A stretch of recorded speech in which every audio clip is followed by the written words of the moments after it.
आपको ले चलेंगे थर। वज़ीर आला सिंध मुराद अली शाह तकरीब से खिताब कर रहे हैं। इस मंसूबे को दोबारा शुरू करने की कोशिश की गई तो उस वक्त की फेडरल गवर्नमेंट ने सिर्फ 0.25 सेंट्स का फर्क था।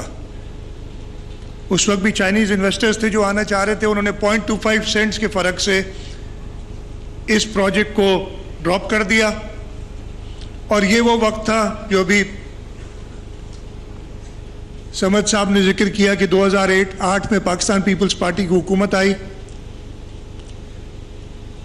मुल्क के हालात, तेल की कीमत, हमारा उस वक्त जो इकोनॉमिक पोजीशन थी वो क्या थी, उस वक्त ये मंसूबा दोबारा, और इसके गवाह कायम अली शाह साहब और मैं दोनों इधर मौजूद हैं कि बिलावल हाउस में सदर आसिफ अली जरदारी साहब ने कहा हमें, कायम अली शाह साहब चीफ मिनिस्टर थे, मैं उनके कैबिनेट में मिनिस्टर था, कि आप लोग थर कोल और एनर्जी बोर्ड बनाएं। उस वक्त शाह साहब ने कहा जी बिल्कुल, लेकिन हमें फेडरल गवर्नमेंट से मदद नहीं मिलती। उन्होंने कहा मैं फेडरल गवर्नमेंट को आपका मातहत करता हूं। कायम अली शाह साहब चेयरमैन बने थर कोल एनर्जी बोर्ड के, और फेडरल मिनिस्टर पावर जो थे वो उनके वाइस चेयरमैन बने। ये मेरा ख्याल है पहली बार ऐसी कोई चीज़ हुई, इसलिए कि ये जो रिसोर्स थी, ये जो कोयला था, ये सिंध के लोगों का है, इसलिए सिंध की हुकूमत को ही कहा गया कि इसका आप ख्याल रखें। बिलावल हाउस में इसका इफ्तिताह हुआ, इसकी बात शुरू हुई, थर कोल एनर्जी बोर्ड बना। हमने जब शुरुआत की तो कोई भी इंटरेस्टेड नहीं था। We went all around the world, none of our friends, even our Chinese friends were not interested because they had been burnt here.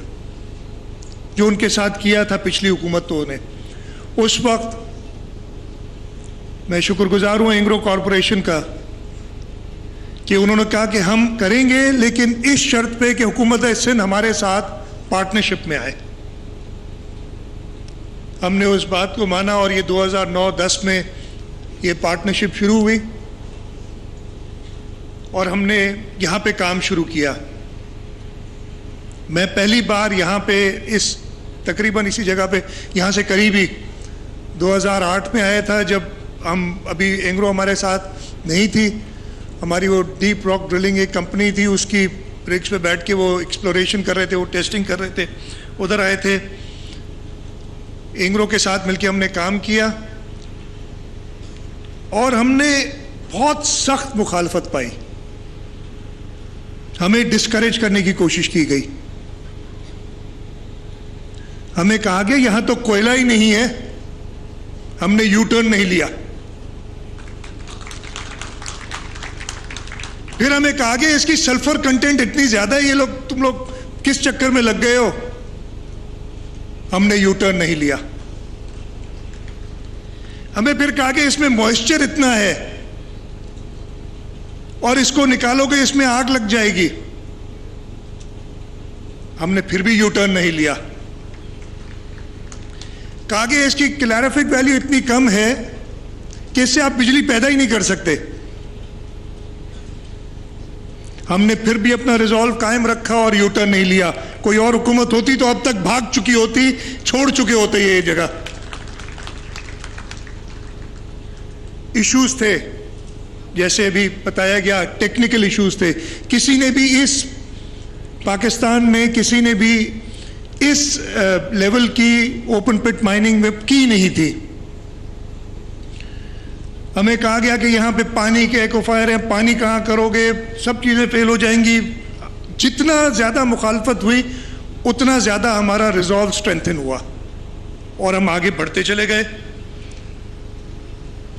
उस वक्त कहा गया कि जी यहाँ बयाबान में कौन आएगा, कौन इन्वेस्ट करेगा, और वाकई एक मसला था। मैं दोस्तों को बताता हूँ, जब मैं पहली बार थर आया था तो ये 2005 की बात है, 9-10 घंटे लगे थे मिट्टी तक पहुँचने में, और अब हमारे पास महेश का ड्राइवर है जो 3.5 घंटे में पहुँचाता है। वो जहाज से भी रेस लगाता है। वो रोड इतने अच्छे बन गए, हुकूमत सिंध की रिजॉल्व थी। हमने इंफ्रास्ट्रक्चर, हम चाहते, अगर हम चाहते तो ये पैसे जो हमने इधर खर्च किए, बताया तकरीबन $700 मिलियन, इससे जो हम पे क्रिटिसिज्म हो रही है बहुत ज़्यादा, हम बड़े रोड के प्रोजेक्ट बना लेते, मेट्रोज बना लेते, कई और स्कीम्स बन जाती, लेकिन उससे पाकिस्तान लोकल तो फ़ायदा ज़रूर होता। लेकिन जो शहीद मोहतरमा बेनज़ीर भुट्टो ने कहा था, और वो तकरीर आपने भी सुनी, उन्होंने कहा था कि मैं पाकिस्तान में इस थर के कोयले से लोड शेडिंग ख़त्म करूंगी। उसके लिए ज़रूरी था कि हमने इधर ही इन्वेस्ट करना है। हमने इन्वेस्ट किया, रोड नेटवर्क, थर के अंदर एयरपोर्ट, जैसे इधर बताया पानी के मंसूबे, यहाँ से जो पानी निकाला जा रहा है उसके मंसूबे, ये सब बनाए। और आज अल्लाह ताला की मेहरबानी है कि थर के लोग कामयाब हुए, थर कामयाब हुआ, और हम आज इस पावर प्लांट का इफ्तिताह कर रहे हैं और माइन को इनॉग्रेट कर रहे हैं। इसमें कामयाबी अगर किसी की है, जैसे मैंने अभी कहा कि थर के लोग कामयाब हुए, सिर्फ थर के लोगों की है, और इसका ख्याल भी हमने रखा है इस प्रोजेक्ट में कंसल्टेशन के साथ। यहाँ पे काफ़ी दोस्त आए हैं। I'll also say a few words in English. A lot of our friends have come and joined us here. I would request you, I don't know if you've already done that or not, on your way back, I'd request you to visit the village, the model village that has been built here, where people have shifted and they're living there. We have taken care of the people who were displaced from here. Each one of them,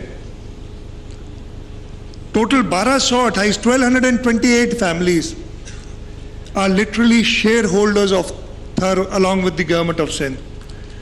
हमने वादा किया था, और वो वादा chairman साहब ने हिदायत की थी, वो हमने पूरा किया है।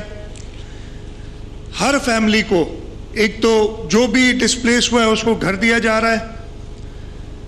हर फैमिली जो डिस्प्लेस हुई है, कम से कम एक नौकरी यहाँ पे, और 71% नौकरियाँ जो है वो लोकल यहाँ दी गई हैं इस प्रोजेक्ट में। कम से कम एक नौकरी उनके पास है। और उसके साथ साथ हमने ये इंश्योर किया है कि प्रोजेक्ट के प्रॉफिट से, और हम अनसर्टन नहीं रखना चाहते, इसलिए कि कहेंगे यार ये पता नहीं वादा कर गया, पता नहीं पैसे कमाएंगे कि नहीं कमाएंगे, तो हमने ये किया कि हर फैमिली को 1 लाख रुपए सालाना हम अपने प्रॉफिट से देंगे। और इंशाल्लाह ताला पहली किस्त उसकी हम तो आज देना चाह रहे थे, लेकिन कुछ टेक्निकल इश्यूज़ की वजह से चेयरमैन साहब हम आपको बहुत जल्द दोबारा तकलीफ देंगे, इधर आएँ, ताकि हम लोकल लोगों को हुकूमत से पहले, एंग्रो कॉरपोरेशन से पहले, किसी और शेयर होल्डर से पहले उनको इस माइन का फ़ायदा दें, और उनको हम वो जो एनुअल हमने देना है पहली किस्त हम उनको प्रोवाइड करें। और इस प्रोजेक्ट में वो चीज़ें हुई हैं जो पहले कभी भी नहीं हुई किसी प्रोजेक्ट में पाकिस्तान में, मैं तो कहूँगा शायद दुनिया में ऐसे नहीं हुआ हो। खैर मैं वो क्लेम नहीं करूँगा, पाकिस्तान का क्लेम करूँगा कि जहाँ लोकल लोग हैं उनको ये सहूलियात दी गई हैं, उनको शेयर होल्डर लिटरली बनाया गया है। हम तो शेयर होल्डिंग देना चाह रहे थे, लेकिन उन्होंने कहा कि नहीं जी हमें शेयर होल्डिंग ना दें, हमें एश्योर्ड इनकम दें। तो हमने ये दूसरा प्रोग्राम फिर बनाया। उनको घर दिए हैं, उनको नौकरियां सबको यहाँ मिल रही हैं। यहाँ पे लोकल थारीज को ट्रेन किया गया है चाइना जाके, ताकि वो पावर प्रोजेक्ट पे 75 आई बिलीव 75 इंजीनियर्स हैं जो चाइना में पावर प्लांट पे ट्रेनिंग लेके आए। तो ये एक ऐसा एग्जाम्पल हमने सेट किया है। और अब ये तो शुरुआत है, जैसे कहा था, ये पहले ब्लॉक का फेज़ 1 है, जिसमें 3.8 million ton per annum mine और 660 मेगावाट है। ये 20 मिलियन टन पर एनम पे एक्सपेंड, पहला ब्लॉक 2 जो हमारा है, नंबर 2 है लेकिन है पहला ब्लॉक 1 इसके बाद हम करेंगे, नंबरिंग कैसे भी कर दी।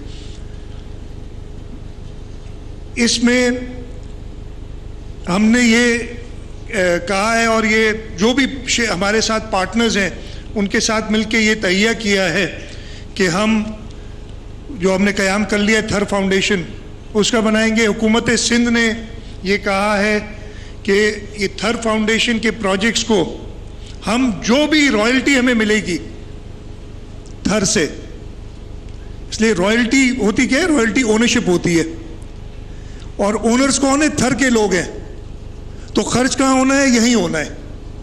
तो हम थर फाउंडेशन को सारी रॉयल्टी 100% रॉयल्टी देंगे ताकि वो इधर अपने प्रोजेक्ट्स बना सकें, इधर उनकी फलाह के लिए काम हो सके। और आपने वो देखा है, वो शुरुआत हो गई है। स्कूल्स आप जाके जो देखेंगे, उस विलेज में एक बहुत बड़ा स्कूल हम TCF की मदद से थर फाउंडेशन ने बनाया है। इसके अलावा 24 और स्कूल ऑलरेडी ऑपरेट कर रहे हैं, और हमने ये तय किया है कि थर फाउंडेशन को हम इस्लाम कोर्ट के सारे स्कूल देंगे ताकि वो इनको ऑपरेट करें और चलाएं। हॉस्पिटल इस्लाम कोर्ट में बन रही है, चेयरमैन साहब आपको हम जल्द तकलीफ देंगे दोबारा उस हॉस्पिटल का इफ्तिताह करने के लिए भी। तो ये काम हमने शुरू कर दिया, और ये हम एक कंडीशन रखेंगे that all future investors in Thar who come in will have to contribute to Thar Foundation so that the local people of Thar benefit from the resource which is lightening the entire country now, which inshallah will lighten the entire country. बातें तो sir बहुत हैं. I've been lucky to be involved with this project from day one. जैसे मैंने बताया, जो इसका second phase था, फर्स्ट फेज शहीद मोहतरमा बेनज़ीर भुट्टो ने शुरू किया. दूसरे फेज में 2009 से वो पहली मीटिंग जो बिलावल हाउस में हुई थी, उससे लेके आज तक मैं एसोसिएटेड रहा हूँ. मैं अपने आप को बहुत खुशनसीब समझता हूँ, और बहुत कहानियाँ हैं इधर बताने की. अबुल हसन रिजवी भी मेरी आँख पड़ गई. अब बेहतर कपड़े पहने हुए. जब हम पहले इनाग्रेट करने आए थे तो इनकी शर्ट पे ऑयल लगा हुआ था और जीन्स में, इसलिए कि एक्सकेवेटर को ऑन करने की कोशिश कर रहे थे, जो हो नहीं रहा था. हम उस वक्त से आज ये जो शाकार है इधर, जो एक मिरेकल है जो हमारे सामने खड़ा हुआ है, उसमें to be a very small part in this development मेरी खुशनसीबी है. और मैं अल्लाह ताला का बहुत शुक्रगुजार हूँ कि मुझे उन्होंने ये दिया है. जैसे मैंने कहा, इसका सबसे ज़्यादा सिरा तो उन्हीं को जाता है, शहीद जुल्फ़िकार अली भुट्टो को, जिन्होंने ये ज़मीन हमें वापस दिलाई. शहीद मोहतरमा बेनज़ीर भुट्टो, जिनका ये विज़न था